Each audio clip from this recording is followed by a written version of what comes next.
how would you explain what it is that you do to somebody that really has no clue? They don't know any better. Yeah, I mean, if you look around at the world today, it's just a huge pool of worldviews, religions, spiritualities, and this was me a few years ago. As I just didn't know because there are so many philosophies out there, so many ways of practicing, so many different voices out there. It can be just overwhelming. You don't know where to go or where to look or who to listen to. So I was a Christian. I was actually a Christian fundamentalist for about 4 years, evangelical. So I believe the earth was 6,000 years old. I believe people were going to hell and all of that. Then I went to university and got a degree in English and religious studies. So that opened up my eyes because the professors there were very much more, they're a lot more secular than what I had been kind of raised with. So they opened my eyes to a lot more. And having coming out of being a fundamentalist, it really was looking around and saying, okay, so, what now? Because there's just so much beliefs, there's atheism, there's materialism, there's idealism, there's A lot of isms. pantheism, so many isms. He's like, which Hmm. one is like, I don't know. And yeah, I really just, I don't believe, I'm not saying I believe in the power of prayer or anything like that, but I did pray one last time before I left Christianity. I didn't know who I was praying to. I just said, right, if there's anything out there, or maybe I'm praying to my higher self. I don't know how this works. I said, just show me the truth. And I was crying saying that. I said it from literally the deepest part of my being. I said, show me the truth. It was just, I don't care what it is. Show me the truth. Mm. Um, if I don't like the truth, I don't care. If I have to, basically it's like I would die to know the truth. Essentially, it's like this Wow. yearning for truth that I don't care if I don't like it, and I don't think many people have that kind of yearning. Usually, people these days are looking to either to defend a position that they're already kind of emotionally holding on to, or something like that. Mm. But I'm kind of answering around your question a little bit, but um, for people who've never heard this, and it's almost impossible to talk about, but it's really just being with what is right now. And you don't need to adopt a belief system. You don't need to adopt a philosophy of idealism. You don't need to practice in a certain way in order to reach a certain goal. You don't need to worship any deities. None of that. All of that is kind of out because really, in direct and immediate experience, it's just thoughts. That's thoughts. It's thoughts that are collected and built into beliefs, which are built into cultures and all of that. And really, it's just literally just a thought. So what's more immediate than that? And when I was kind of looking into that, I came across Sam Harris and his Waking Up app. This is a few years ago, and I did the Waking Up course. And obviously, Sam Harris is kind of anti-religion. He's kind of anti-superstition, but he's still talking about this waking up thing. And I was like, that's kind of curious. So it was really, it all started with Sam Harris, really, and listening to him, and also learning about kind of the Eastern traditions in university as well. And it just immediately had an impact. Mindfulness, just general mindfulness, had a huge toll. Instead of being angry at somebody for like 4 days, you could mindfully look at the anger and just watch it as like a passing cloud. And that just like is the difference, as Sam Harris says, between being angry for 4 minutes and being angry for 4 hours. And I was like, okay, basically said, okay, where else does this lead? And then it kind of all took off from there, really. I got employed as a meditation teacher then for Healthy Gamer. I'm not sure if you're familiar with Healthy Gamer. No. It's YouTube. They've got nearly 2 million subscribers now. Dr. Alok Kanoja, he's a Buddhist monk. He's also a Harvard psychiatrist. So I work for them, teaching meditation sessions on Discord to like groups of up to 100 people. I've been doing that for the last 2 years. And then, of course, I discovered Angelo DeLulo. I think you've interviewed Angelo as well. Mm-hmm. Yep. And he's awesome. He's truly awesome. I love Angelo so much. And he's really had a huge impact on me as well. And just my own practice. I've been to retreat and just really digging into Eastern texts. And my best friend, who I started working with 2 years ago, I met him 2 years ago, was in the Advaita Vedanta tradition. And he's been doing that for 17, 18 years. So he got me into Rupert Spira, he kind of took me under his wing and kind of mentored me. So I was very much in the Advaita sphere, if you will. But more recently, I've kind of moved into, again, this is not to say that I'm a Buddhist or I'm a Hindu, or these are just conventional ways of talking, but I lean more towards the practices that Buddhism kind of points towards, Dzogchen, Mahayana Buddhism, Tibetan Buddhism. These kind of schools, these ways of pointing have resonated more with me. But really, you can forget all that, and I would just point someone, what is this? Who are you when you can't reference a thought, when you can't reference another belief system, and just dive right into that. Just dive right there and go down the rabbit hole and see where it leads you. It's that simple, really. Yeah, seriously. I think that's the appeal, at least for me, in Eastern philosophy, is the fundamentals of it are that, I mean, they're put in kind of nuanced and poetic ways sometimes, but it really seems like the fundamentals of Eastern philosophy, like Buddhism, Zen, Advaita Vedanta, point you to here, the present moment, come back home. And there's different teachers and all different flavors to it, but I think that's the big difference between, Western Abrahamic dogmatic religion and an actual practice of spirituality and actually exploring what's real. Yeah. What would you say is the appeal in Eastern philosophy for you? So I've always been interested in the mind. So I've always had a kind of leaning towards psychology. So I've been always interested in it. How does the mind aspect work? And I really kind of got catapulted into it with Dr. K. Alok. So again, as I said, he's a Buddhist monk, but he is also a Harvard trained psychiatrist. So he combined the science and the Eastern side together. And that just fascinated me. That was just like, whoa, he's like, this is just like, he's not saying, you have to do this or you will get reincarnated in a lower realm, or, it's like nothing dogmatic. It was just like, where do thoughts come from? What are the nature of thoughts? Who are you? And it's like, these are just fascinating questions. So I've always just had a natural sort of inclination towards mind stuff, if you will. Mind stuff. Yeah. I've come to find that Eastern philosophy, if put right, is a sort of science. You know what I mean? Yeah, it is. Yeah, science doesn't have any strict Western science, I suppose. The scientific method, but really, this is a kind of a science of the mind, if you will. And you're using attention as your surgical tool to really investigate into the nature of what is a sensation, and the whole universes upon universes open up for you when you do that. Yeah, man. Seriously. Wow. So, if we can try to explain it, how would you describe what it is that you found in your investigations? Is there anything that your explorations have yielded for you that you'd be able to explain to us? You've given me a race baton now, and I can just run away and start talking about it for like 2 hours straight. So I'm going to. I got time. Take it back a bit. I've got as much time as you need today as well, so it's all cool. Good. It is impossible to talk about, but I'm creating a little bit of a website now, and I have written my own sort of ontology, if you will. This is completely relative. Ken Wilber does this. It's relative language, just basically describing my own experience, because we can take all the language. I can show you the Tibetan stages to enlightenment, and I can say, okay, yeah, well, there I am. But really, that's adopting another school's position. So I've been working with somebody who I really, really enjoy working with. We'd be like a Mahayana Buddhist, and he really encouraged me to make my own ontology, just basically put into my own words, in my own experience, what it is that basically I experience. So I created my own sort of stages to my own realization, if you will. And if that helps anybody by hearing it in different kinds of words, then that's great. So really, it's very similar to kind of what Angelo says. So it really starts out with what he calls awakening, or Kensho. In Zen, it's called Kensho awakening.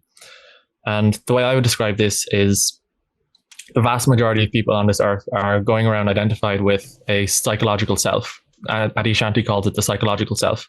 So the idea of who you think you are. So I'm a good person, I'm a bad person, I'm a doctor, I'm a lawyer, I'm a shitty person, nobody loves me. These are all ideas, and consciousness, for whatever reason, is self-reflective in nature. So it identifies with these characters, these mental characters, essentially. Narratives. And that's, narratives, exactly. And it's just, this is who people genuinely think, this is who we think we are. 99% of humanity thinks they are the thought constructed identity of themselves.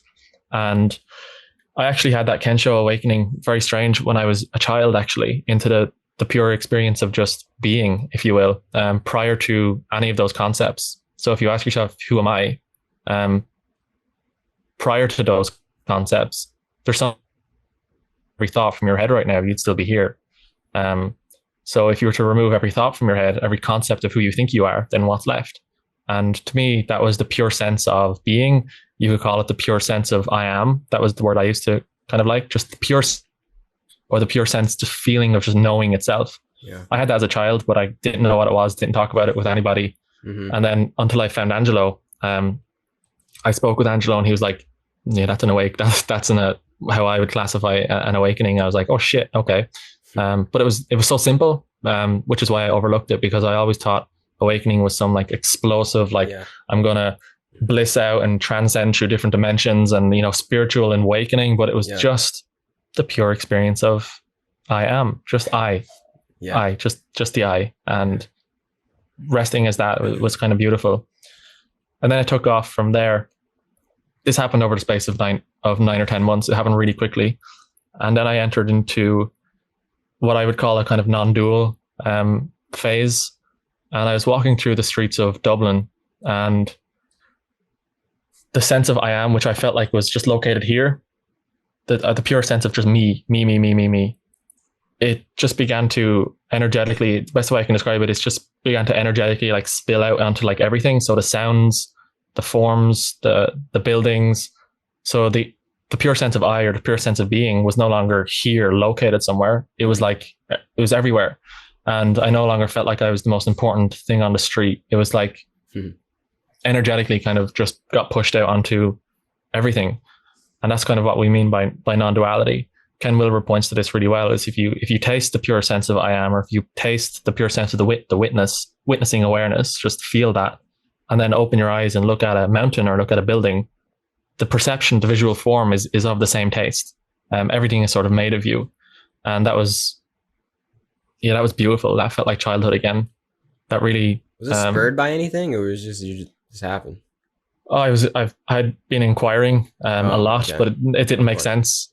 I heard Angelo and other people kept saying like, I'm here and there at the same time, and it just made no sense to me. It's like, how can you be here and there at the same? That's just complete nonsense. I remember like putting in Facebook groups like arguments against this, because I was like, this makes no sense. It's like, how can I be the laptop but be here? But I was making a crucial mistake, because I was identifying with my perspective. So I had assumed that my perspective was everywhere. And of course, if your perspective was here and here and here and here, you wouldn't be able to see anything. It would just be like a blob. It doesn't make sense to say it like that. So it's not that. It's the fundamental sense of who you are is just kind of gets pushed out onto anything. And as I was saying, it felt like childhood. And I kind of realized in this moment is people who are always like, I kind of miss something from childhood. I miss the kind of spontaneity. I miss the flow. I miss the connection I had with things. The wonder. Yeah, exactly. I was like, holy shit, there it is again. It's like, I haven't felt this since I was 5 years old. And it really is true. A child is just playing in a sandpit, and he's not like constructing up like distances between him. It's just the digger. It's just the sky. It's just he's not reflecting this character in his head all the time. It's just play. And it's just movement, and it's just wonder. And I got that, that became experientially kind of clear to me. And it was, as I said, it felt like childhood. After that, I inquired more and more and more, kind of stabilized a bit. There was doubt in there as well. Doubt was a big part of this path. It's like, am I really experiencing this? Is this really it? But eventually it kind of becomes undoubtable to it in a certain degree.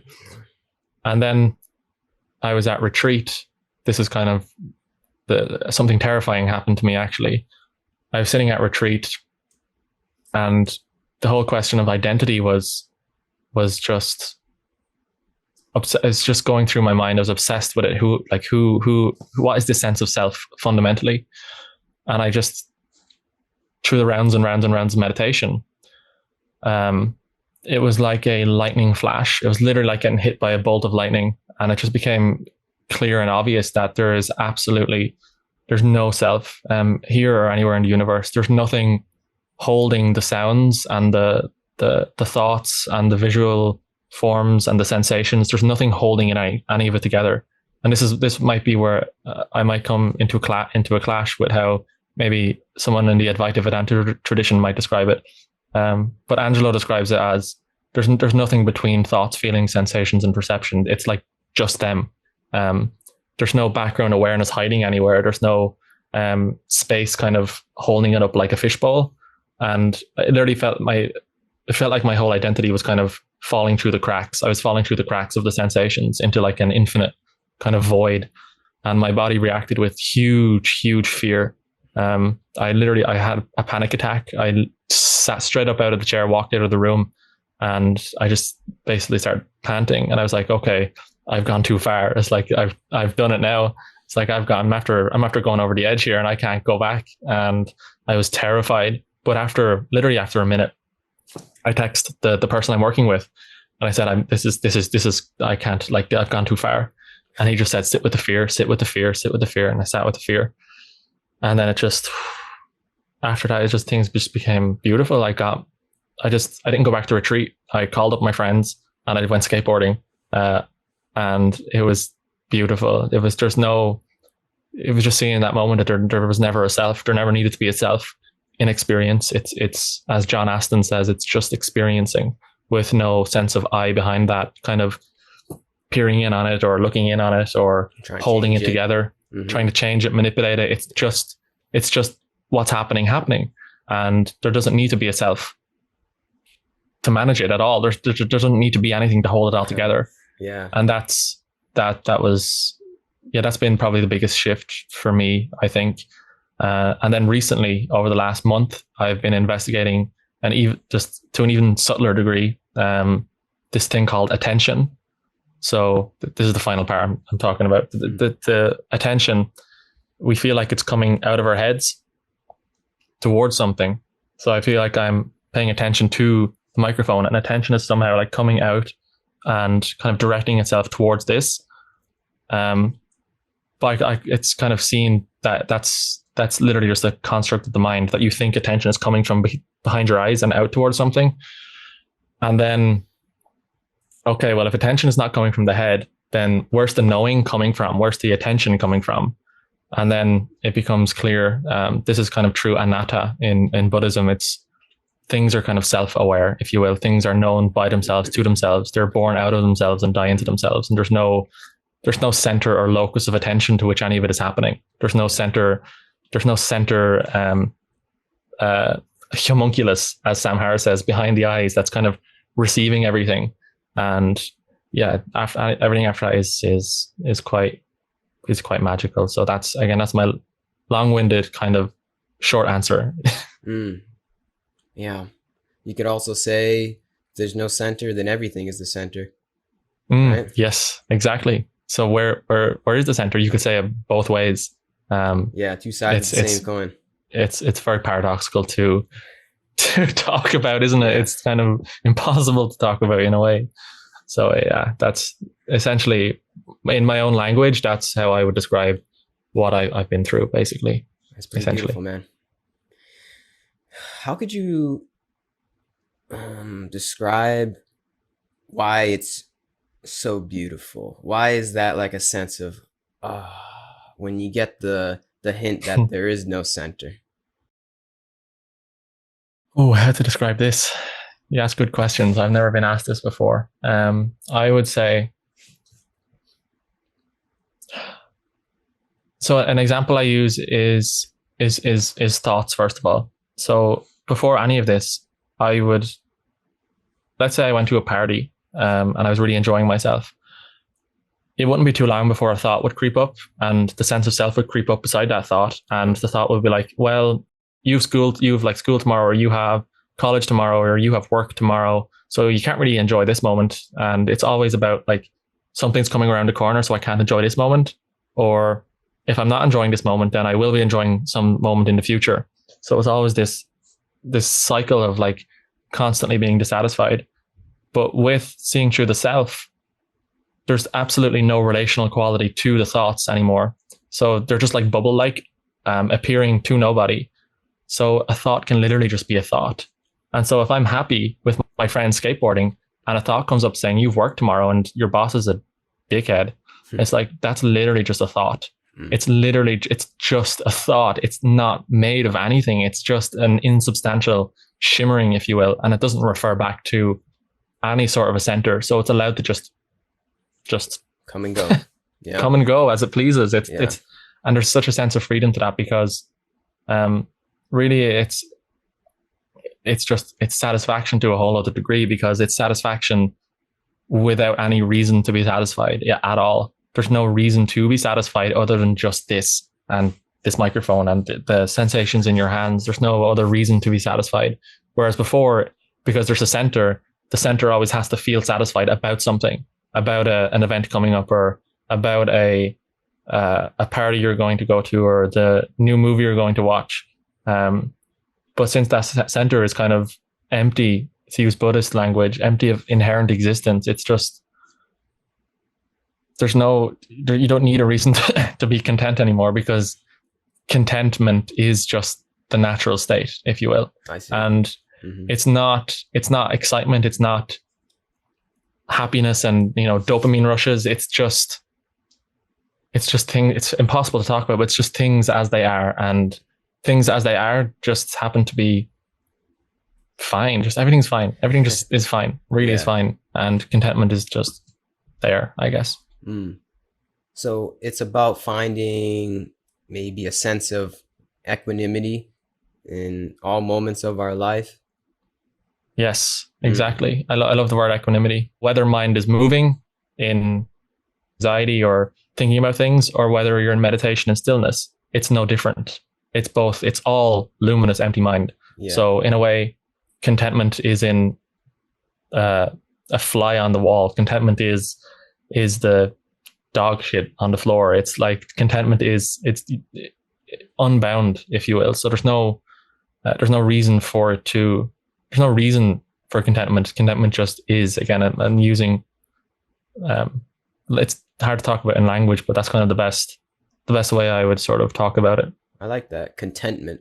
It's a word I don't think I've ever used before, but it makes a lot of sense. And it's funny when you think about it etymological wise, like you're thinking content meant like you're filling something, right?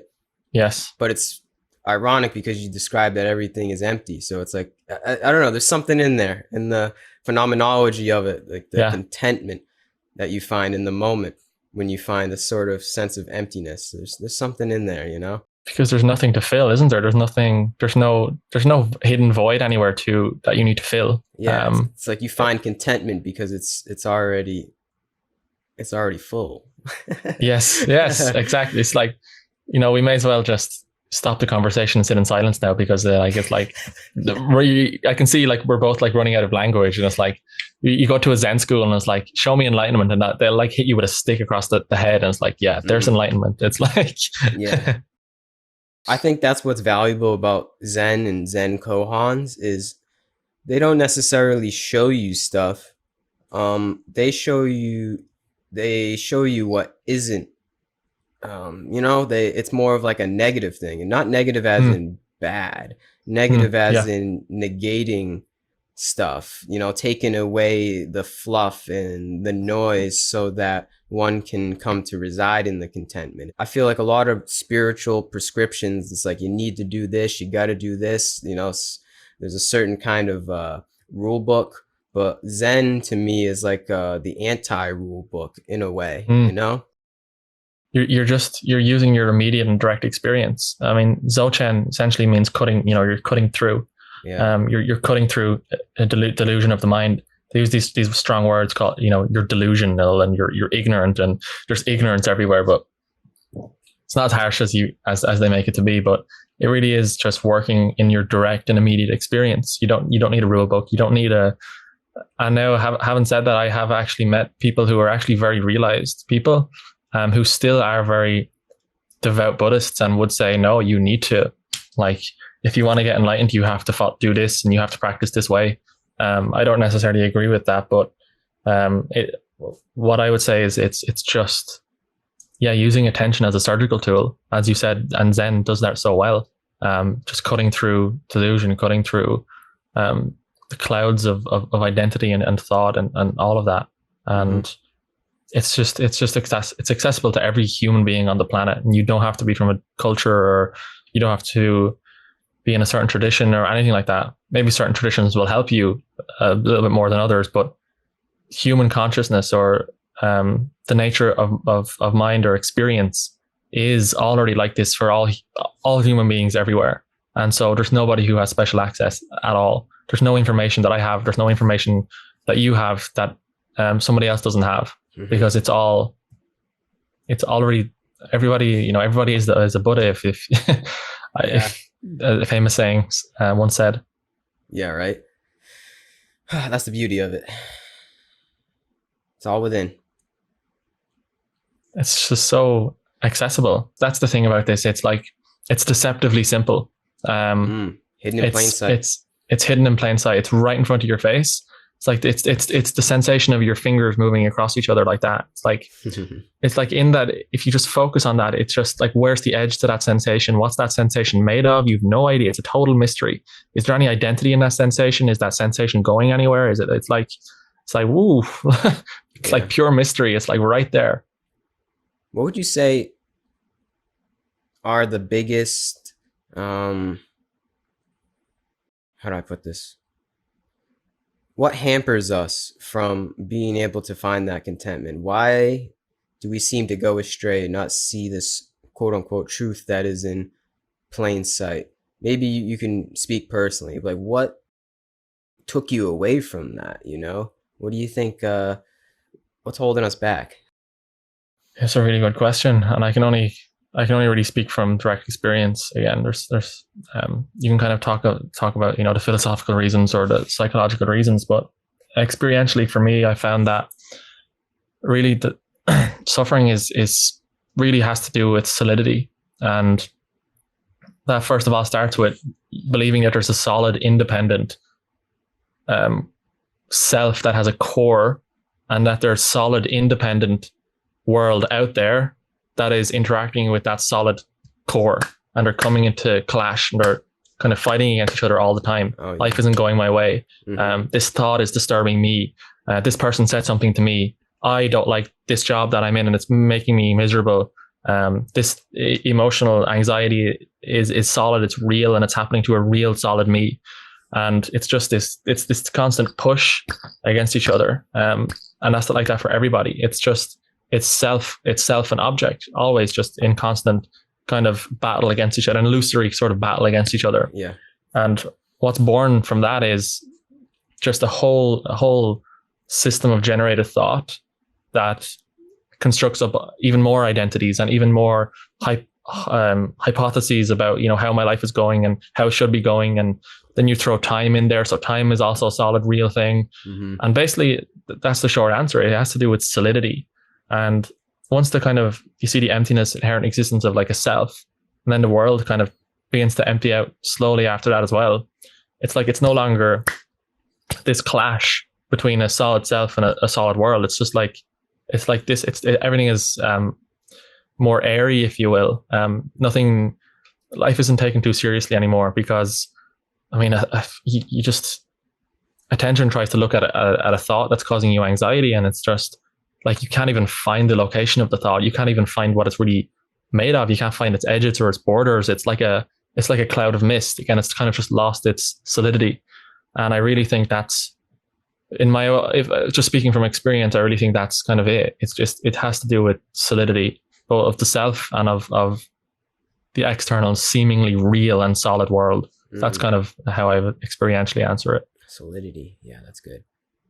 Sounds like ego might be another word. You can call it many things. Yeah. I like to use the word solidity because it rings true for me. It's just, if you sit and you recognize times when you're really, really angry or you're really, really upset, you'll notice that there's to use Buddhist kind of jargon here, there's a codependent arising happening. There's a self coming up, a solid self coming in contact with solid emotional anger. And the two of them are like codependently arising with each other. And it's very, very uncomfortable. But once you see that the two of them lean on each other, then none of them really have inherent existence. And it's just like air flowing through air, space flowing through space. And it really kind of use the word annihilate, but it does annihilate a good chunk of suffering out of life by seeing the emptiness of self specifically. But yeah, that's basically how I would answer it. Mm. Yeah. Wow, man. Yeah, this is good. We've covered a lot of ground so far. That's because I can't stop talking. I told you I like that. Oh, that's good. Love talking about. This is what it's all about, man. I don't even know where to go. I mean, how would you recommend somebody start on this path? Just basic meditation, basic curiosity? Yeah, it's another tricky question because I really believe that you have to have a natural inclination towards this. Like, you can't force anybody into this. You can't force somebody to wake up or see their true nature or see the non-solidity of things. It just will not happen. I think we all do deep down. We all have like that yearning, like there's something in every single human being that kind of knows, but we got it covered up in layers, you know? But reality is always wanting to wake itself up, of course. But I think for some people, it's so clouded in identities that during whatever particular time in their life, they're just not ready to hear the message. And I get this on YouTube comments all the time. Like, I was doing a live stream yesterday, and like one guy commented, how dare you speak about, the non-duality, because this is a Hindu tradition, and how dare you, like a foreigner, talk about my tradition and my non-duality. And it's like the conditioning there is just, it's like the conditioning there is so strong that no matter what I say or how many pointings I would give, it would just it would just deflect. And unless he's willing to actually look at that hurt that he's feeling there and look at the pain that he's feeling there, unless he has a willingness to do that, then whatever I say, or no matter how I try to force him to understand, it's just not going to work. So that's the first thing. It's like you really have to have that curiosity, like I did, and I'm sure you had starting out as well, just wanting to know, kind of. Mm-hmm. You really have to have that, I think, and that will take you right down the rabbit hole if you just keep following that. Angelo is great at pointing this out. Is that natural curiosity you have, to just go deeper, just to find out a little bit more about your own experience, to go that little bit deeper. That curiosity will take you right from first awakening, and it'll take you right up to no self and beyond. Just keep following that natural curiosity you have. Mm-hmm. If you have that natural curiosity, I mean, I have loads of recommendations for people, but depending on where they're at, like I would recommend everybody start off with Sam Harris's Waking Up, the 21-day course on mindfulness and kind of basic non-dual mindfulness. So I really recommend everybody starts there. But there's so much resources, like Angelo's book, Awake. It's Your Turn. I read that. It's another fantastic resource. So you've almost unlimited resources. So it's really about finding somebody who you resonate with. If somebody speaks in a way that resonates with you, then perfect. Go with that. If you find a practice that resonates with you, go with that. Again, there's no rules. You don't have to join a religion. And if some non-duality teacher comes to you and they're like, you have to do it my way or no other way, you run away. Yep. Because you're essentially abandoning your own intuition there. You're abandoning your own that own intuition where it knows where to go already, but you're abandoning that for some rule or some way of doing it that's supposedly the only way. Mm-hmm. So really find that inner voice, that inner intuition that is like, something's not uncomfortable with life. But if I look in this direction, things seem to open up a little bit. It's like, keep going that direction. It's like this speaker I'm listening to is like launching me into presence. It's like, yeah, keep listening, then listen to that speaker. For me, I think you had John Aston as well on here. He's Like great too. John Aston for me, just like the way that John Aston just like So direct. he's Yeah. just John has talk a little group of like about 20 or 22 people every Sunday that we kind of meet up on Zoom and just explore this. And just working with him is he's just the way he puts things, I guess, it is it just lands right with me. And that might not land right with you. That might not be the way that you want to inquire. Maybe John Aston is just speaking complete gibberish to you and you have no idea what he's talking about. But maybe Angelo, if you listen to Angelo, it's like, oh shit, yeah, that's what you're talking about. Yeah, of course. So it's really just about finding that intuitive side to yourself. Yeah. And then just having a look who resonates with you. So that's pretty much it. Yeah. Yep. Intuitive guidance, man, leads the way in this, I feel. Yeah, for sure. It's like a secret power, something to tap into. I think Angelo calls, that natural kind of guiding force, if you will, or the awakening. Like, it's not happening to anybody, but there's definitely some sort of a pull. Like, like I made a video on YouTube called "Once You're in the Tiger's Mouth, There's No Getting Out of It." So I truly believe if you had that first awakening shift and you've tasted, the Bible passage, taste and see that the Lord is good. And once you've tasted, kind of unfiltered reality, it's going to suck you right in, and there's no escaping it. Adi Shanti says the same thing. Once you've pinpricked the balloon, air is going to come out whether you like it or not, and you can fight against it all you want, but you're fighting against the most powerful force in the whole universe. And fighting against God. You're fighting against God. So you're like, you're just going to keep waking up and just give yourself to that. It might be terrifying, and it is terrifying for some people, but just keep giving yourself to that. And just keep waking up and just let it take you where it wants to take you. And it's, I don't know what it is. I have no way of describing it. It's mysterious, but I don't feel the need to. It's just, I guess, the intuition. It's the best word I kind of have. You know what I'm talking about, so I can tell. But I don't think have you got anybody better word for it? I don't. Intuition, a resonance in the intuition, a certain unspoken resonance that comes about in teachings, and not even teachings, just situations and directions to take my life. Just a certain guidance. I think I like the word guidance that comes into my head. It's not like an external guidance. It may seem like it, maybe, but it's just like the higher self, maybe, is another buzzword you can throw in there. Something that it's kind of surrender to and lets us act more according to flow in this life. Yeah, I think that's it.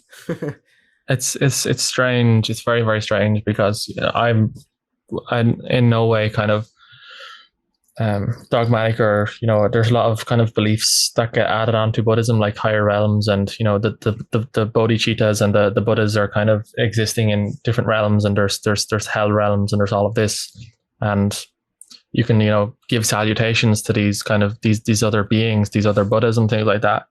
And a lot of people I work with genuinely believe in that. They've had direct encounters and direct experiences. There's somebody I know who has had a direct encounter with a Buddha, supposedly, who's kind of guided them on their path. And I haven't had any of that. Don't endorse any of that. Don't believe any of that, really. But it's weird, man. I don't know. I like an example of this when I get really stuck. So when I was investigating the nature of attention, I was like, I just don't know where to go. And I was like, help me out here. I'm not speaking to anybody. It's like I'm speaking to myself, kind of the universe. I am kind of everything in a way. So I don't know how this works, but I need some guidance here. And I literally, like, in the next hour, it's like the video on attention pointing in the most obvious, clear way to me just popped out of nowhere. And it's if you just kind of give yourself to that. Some people may call it synchronicities, but they're kind of everywhere. And there's something happening that I don't know how to explain. I do not know, but there's some sort of guiding principle Yeah. of some sorts. I don't know how to It's the explain Holy it. Spirit, man. Let it in. The Holy Spirit. Seriously. Yeah, it's some. I don't know how to. It's something wacky is going on anyway, and Something's going on. something's Seriously. going on. It is But a mystery. But either way, it's yeah, us, you know? Either way, it's a yeah, part of us. That is the one. If you yes, want to call it another yes, Buddha, if you want to call it the aliens, the higher yeah, self, whatever label, it's mm, still a part of the self with a capital yeah, S. The selfless yeah, self. It's still you. Even though it might not yeah, seem like you and you may be seeing a Buddha in your bedroom, that's still somehow a part of you.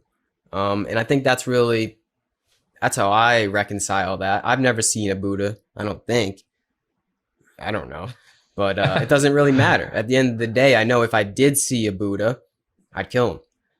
Get that yeah. right. If you see a Buddha on the road, kill the Buddha. And I'd That's kill him in the way knowing that's just me. That's yeah, not a Buddha. That's just another aspect of me. It's an extension exactly. of what I am, Yeah, and he is I am an extension of what he is or she yeah. is. So you're essentially praying to yourself. So like it's Yeah. like you're answering your own prayer in Yeah. a paradoxical way, and maybe if we study quantum mechanics or something, we'll figure out how time and space works and all of this. But direct experience, it's something's happening.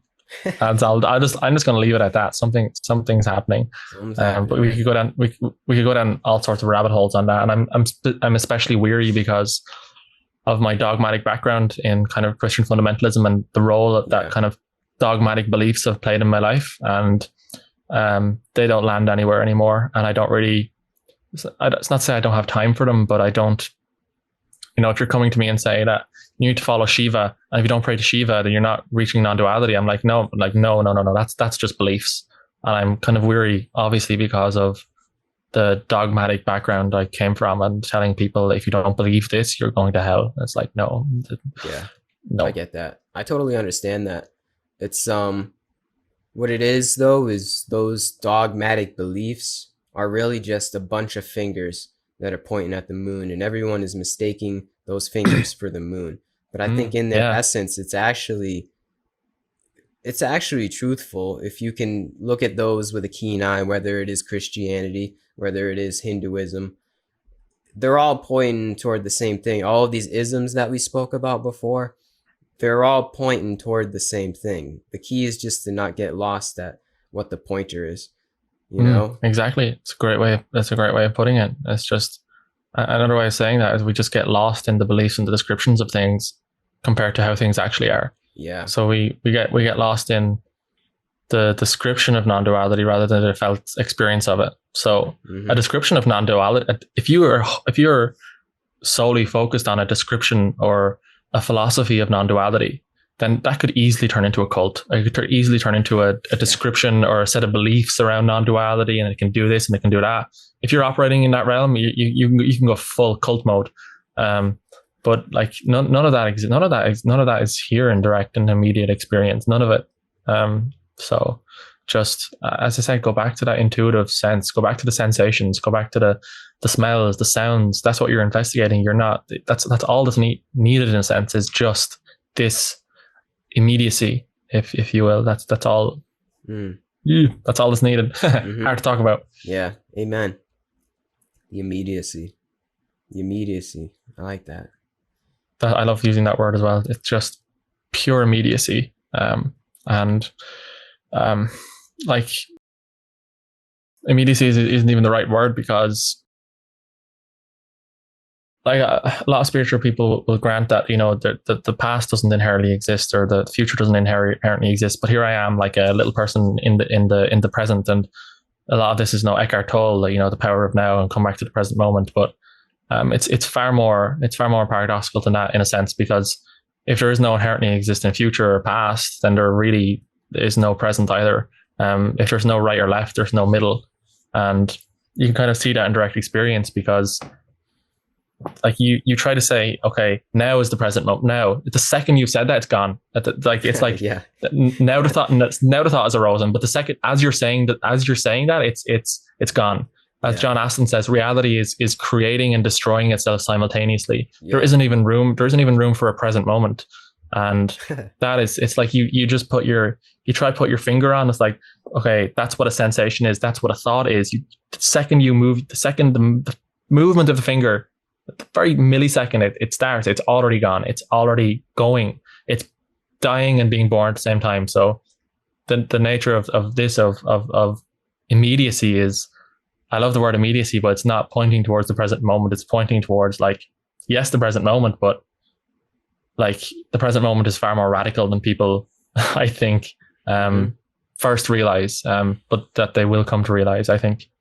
So it's yeah, it's I just use the word beautiful, wondrous, amazing. It's reality really is all of those things, I think. It's a beautiful paradox. Yes, paradox again. The here and now isn't even the here and now. No, it's like the second you say here and now, it's the here and now is already gone. There's no. It's like it's almost like it's too fast to catch. But that's not saying it correctly either. It's. I visualize like the toroidal form, or what is that? There's a name for it. I forget. The snake eating its own tail. Yeah, I know what you're talking about. Yeah. Yeah, that's the visualization that I get from the moment. It's a constant birth and death. Yeah, and that I forgot. It's not called the torus. It's not called the torus. I can't. I know what you're talking about.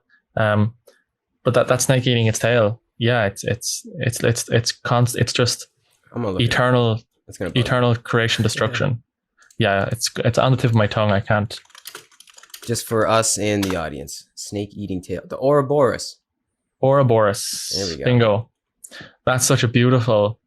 It's funny because when I was a Christian fundamentalist, I saw that as like a cult symbol, and anybody that had that symbol was like a Satanist or something. And it's like, I was like, God. It does look a little evil, but it's actually, I think it's fruitful. Hold on, I'm just gonna share it just for kicks. I mean, I think everybody knows what it is. I think everybody knows it and has seen the Ouroboros, but yeah, that's what I get from the moment. Bingo. There you go. All right. Oh, it's a constant. And the thing is, the snake will never be able to eat itself fully. Yeah. It's like it sustains itself. It's life and death they're commingling. You can't have one without the other. There is never an end. Where does life meet death? It's like, I don't know. And then that image actually can not only be applied to like time, but kind of everything. This one's cool, like that. That is cool. Yeah, I think that's. I love this. I love this kind of stuff. You know, when I'm just going to decorate my room with when I get like qualified and things, just going to decorate my house with this kind of cool kind of stuff. Yeah. I was going to say that not only can that kind of image be applied to time, but it is the case with sort of everything, in the sense that, you know, the Heart Sutra said, do you know who Josh Putnam is? No? Have you heard of Josh really Putnam? Familiar. It's Angelo's friend. So I've interviewed him. I know Josh. You should definitely check him out. Angelo calls him the walking red pill. If you're going to have anybody next, it has to be Josh. He would blow your mind. Totally, the walking red pill. But he uses that symbol a lot. And I was exchanging in conversation with him through email, and I was talking to him about that symbol, and he was like, yeah, that's kind of everything. And he sent me a passage from the Heart Sutra. And the Heart Sutra, I can't quote it directly, but it says there's no start or beginning to suffering, but there's also no end to suffering. And therefore, like, suffering isn't even possible in a sense, because it's the snake just eating its tail. There's no beginning to suffering. There's no end to suffering. And everything is so ultimately one, if you will. Everything is endlessly dying and being reborn into itself over and over and over and over again. There's no room for a separate thing called suffering and some separate object to like clash against each other, because it's all this snake eating its own tail. There's nothing to push and pull against, because the pushing and the pulling is the snake eating its tail, and the seeming object out there is also the snake eating its tail. It's like you can't.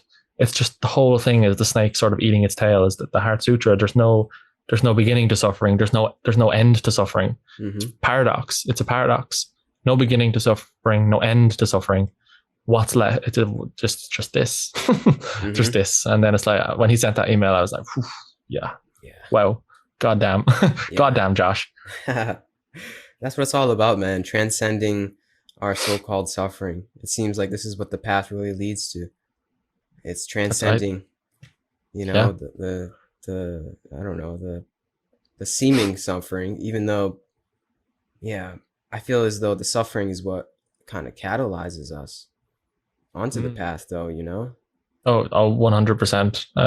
Angela often says that, the people who tend to wake up the most are those who suffer the most. It seems to be that way anyway. So, it's suffering. It really. Sorry, continue. I was gonna say. Go ahead. It seems like how we summing it up, transcending the suffering is through a certain mindset, being able to see it a little bit differently. Being able to see our whole life differently, and thus the suffering a little bit differently. Yeah, and it really this is why people get into this in the first place, because they're suffering and they want to kind of alleviate that, if you will. That's kind of the whole point of Buddhism, if you will. It's life is suffering. Yeah, you go to the noble truths. Life is suffering, and Jordan Peterson uses that all the time. It's like life is suffering, but he forgets the next part. It's like this is how you alleviate suffering. He says truth is the antidote to suffering, I think. Truth, yeah. Whereas, of course, the Buddha would say, I suppose the Buddha would say the same thing, but what they mean by truth is two completely different things. But where I was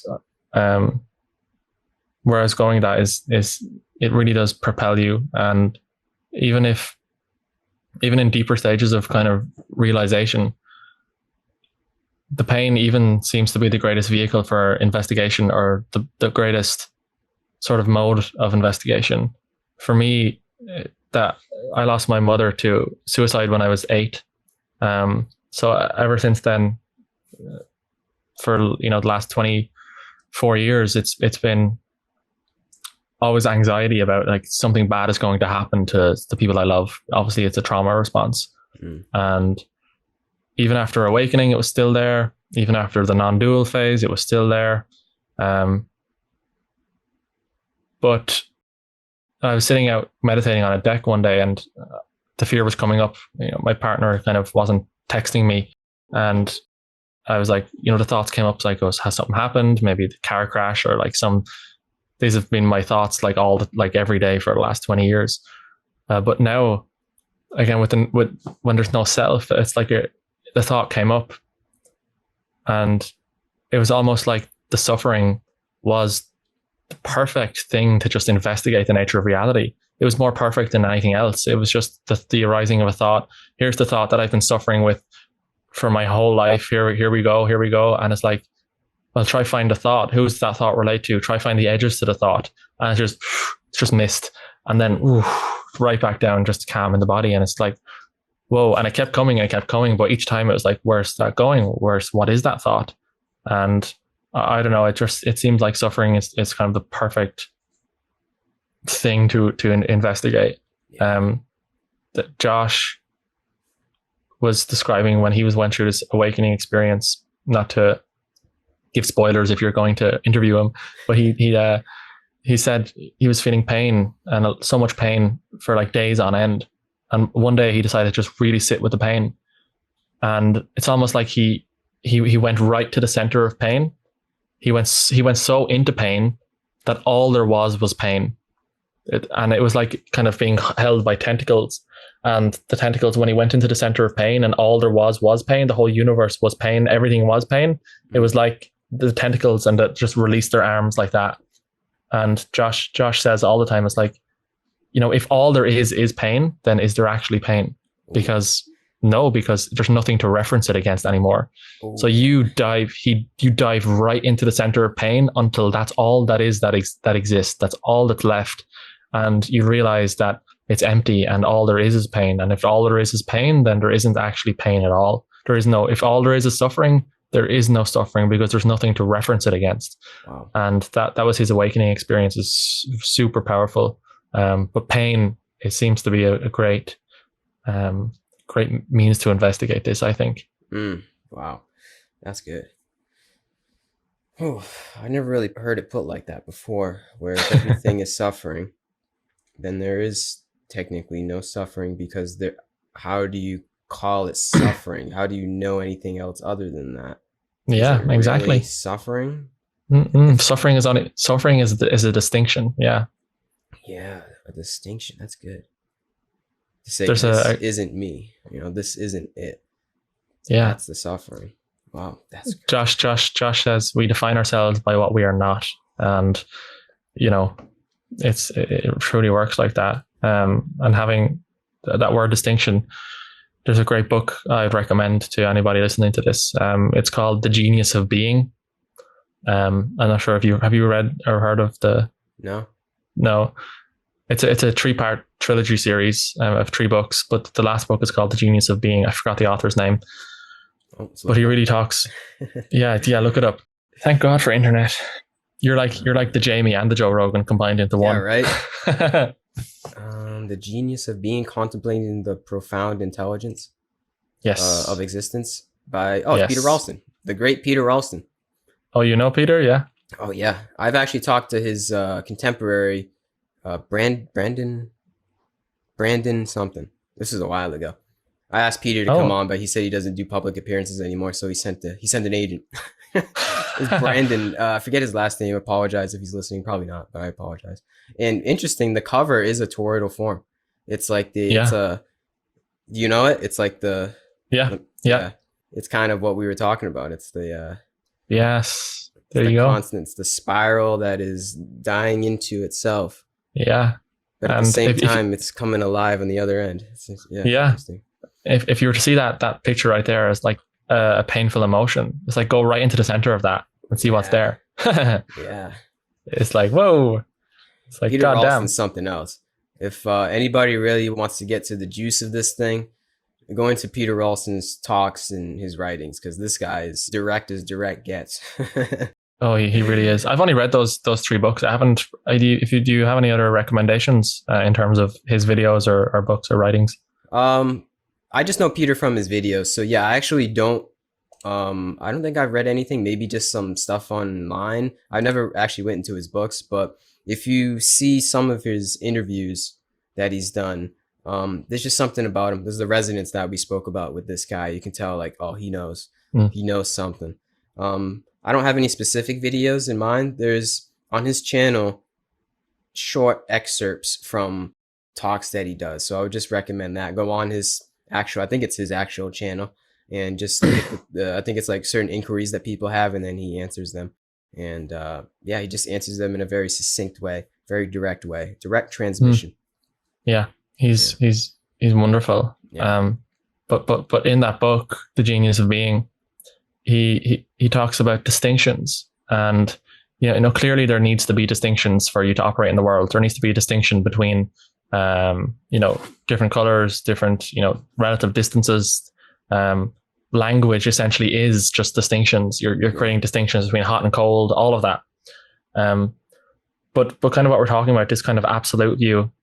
If you kind of peer into an emotion, or if you peer into a sensation, or if you go to the heart of pain where everything becomes pain, what Josh is talking about, what I think he's talking about is this distinctions thing that Peter was talking about, where when you kind of get there, there's no more distinct. All there is suffering. So there's no distinctions. And Peter talks about kind of the distinctionless, which you cannot possibly comprehend it. But that which is just distinctionless, it's not being, it's not non-being, it's not inside, not outside, not suffering, not freedom. It's not hard or soft, hot or cold, because really distinctions are just relative kind of abstractions of the nervous system and language, really. But really, I hate using the word absolute, but if you're going to use the absolute, really, it's a distinctionless kind of, just this. How could you possibly talk about that which is distinctionless? Yeah, right. but he has a whole chapter in that book talking about distinctions, which I highly recommend you check out. For sure. Damn, man. This is a good talk. You're a real one, Love love talking about it. It's yeah. like it's nice to do this as well. I before the whole no self thing, I almost kind of imposed this on people. It's like I love talking about it so much. So I was like, my friend group was like, that suffering you're talking about right there, why don't you just like investigate that a little bit more, and like who are you and all of this. But really this kind of just came from a hidden kind of place in me where I wanted to change them. Yeah. So I don't do it anymore. I literally just hang around with my friends and we just do normal things. So it's nice to be able to use you as a kind of a format to kind of speak about this, because we don't, it's kind of rare. As I said at the start, you don't really get to talk about it much. So I love talking about it. For real, man. This is why I do it, because I'm the same way. My people in my personal life don't really want to go down there too much, and that's okay. That's fine, completely fine, 100% fine. But I was also evangelical in the beginning of this thing, because it's it's hard not to be. It's kind of like, it's the good news, it's the gospel. It's like I want to, because I know how much these certain mindsets, or the mindset of no mindset, has helped me to negate the suffering like we spoke about. So it's kind of like, if I see myself in others, which I kind of do, I want to help the others. I want to help myself. So I feel as though through conversation, it helps me, Gary. So I try to, through conversation, do that with other people. But the thing is, it's not that easy. They have to be open and receptive to it. You can't just say the magic words and then all of a sudden somebody gets it like this. They have to have their door open. It has to be a certain, I don't know what it is, but there has to be within somebody's brain, somebody's being, something that is receptive to the message, a willingness or a yearning for truth. And I don't think you can do it for anybody, right? There's a certain, I felt disappointment in that slightly in the beginning of this whole thing. When I was evangelical, I was like, oh man, well, I guess I can't save the world. Yeah. But the good news, I guess, is how we all save the world is we save ourselves. And that's the greatest thing that we can all do. It's all up to us. And it's only up to us. Nobody else is going to do it for you, and you're not going to do it for anybody else, Yeah. And it's to even think that we could possibly make somebody wake up is just like silly. What kind of how could that possibly even occur? Like, it's not possible. Again, this is a force that's completely beyond your personal identity structures. It's just like, if somebody's going to wake up, you're going to wake up. You can provide the tools and the means and the conversations and all of that, but I love talking about Angelo, because he always says the greatest things, but he had complete no self-realization for like 20 something years and just did not talk about it to anybody. He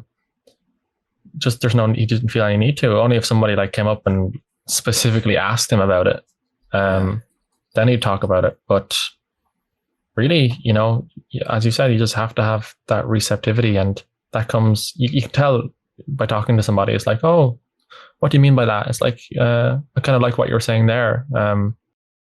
But if somebody is like arguing with you and like see a lot in the comment section, then, it's, you're better off talking about your favorite movie or something. It's like, yeah, exactly.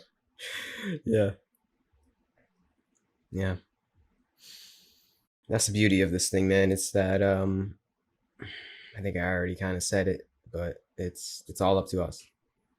It's all up to us. It could be harrowing in that way. And I think that's why a lot of people don't want to go down that route, because I think innately we're all maybe conditioned in some way, looking for a certain savior, a certain outward idol that's going to save us, whether it's Jesus, money, our parents, our friends, our girlfriend, our boyfriend, like something else that's going to make us feel okay from the external.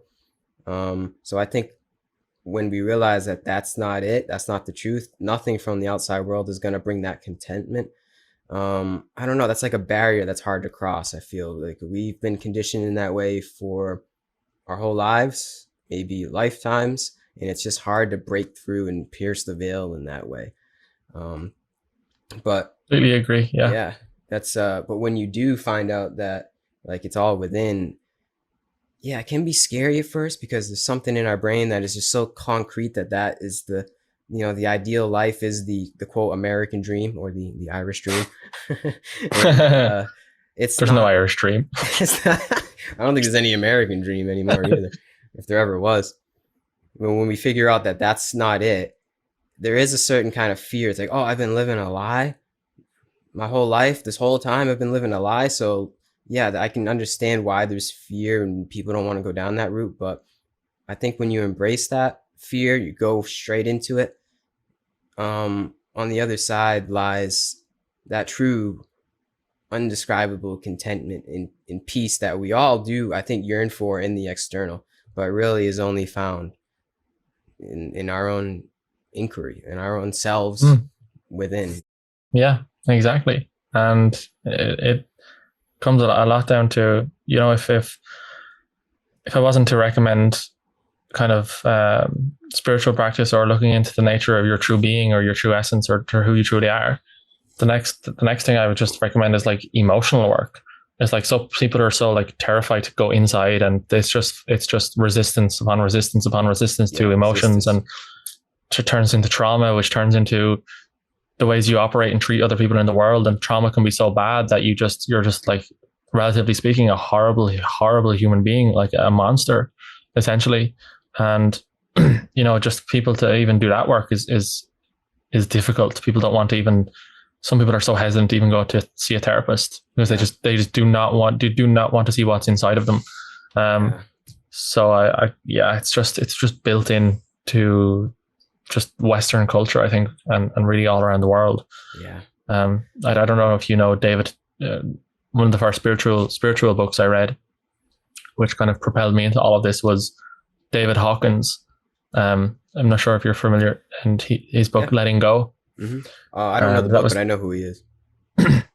His book on letting go is fantastic for people starting out on this journey about how, just really feeling your emotions. So if you go through a breakup, you may have the tendency to distract yourself, to resist it, and to even talk to somebody else about it, which is another way of kind of slightly disassociating from it, instead of just crying, instead of just feeling the emotion so much.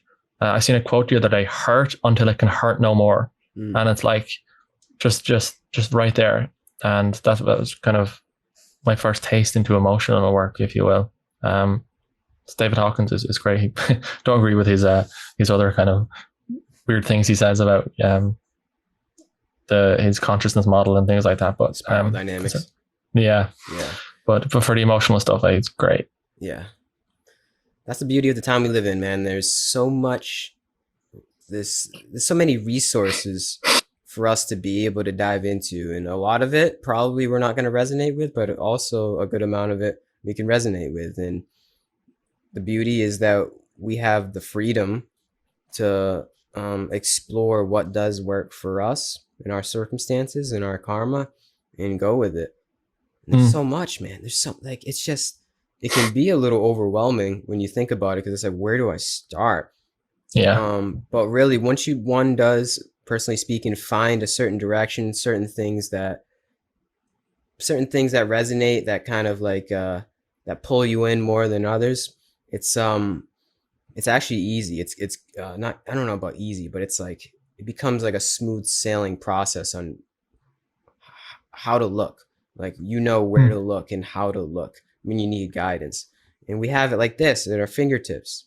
It's just wild to me. Like, before this time, before what, 30, 40 years ago, you'd have to go to the library, use the Dewey Decimal System to hopefully find a book to read. But now you can just search like specific terms and find something just like this. It's crazy. Yeah. It's quite beautiful. I believe we're all, and I think you said this in the beginning, we're all capable of reaching this state of contentment. And I really do think this is the time to do it. And this is Like, of all times in human history, if anyone wants to figure out what we're talking about and be guided along in the correct manner, this is the time, man. We have the world's encyclopedia at our fingertips, so I guess use it wisely. That's all I gotta say. Exactly. And just the volume of teachers like Yeah, Josh, Angelo, Adi Ashanti, all these people. David But McDonald. having, I wouldn't consider myself any sort of a teacher just yet. I just love talking about this stuff. But there comes a danger with that as well, in terms of there's people out there who you can really get involved with for whatever conditioning is going on in your life that you resonate with, but can take you down a path of like, that's not too good.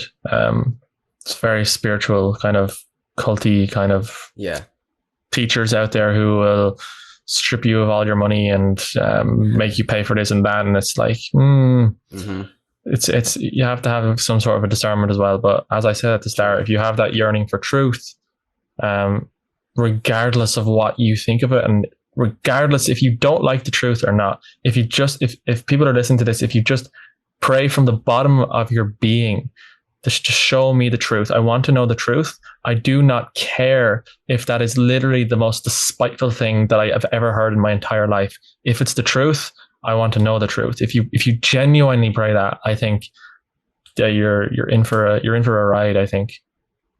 amen.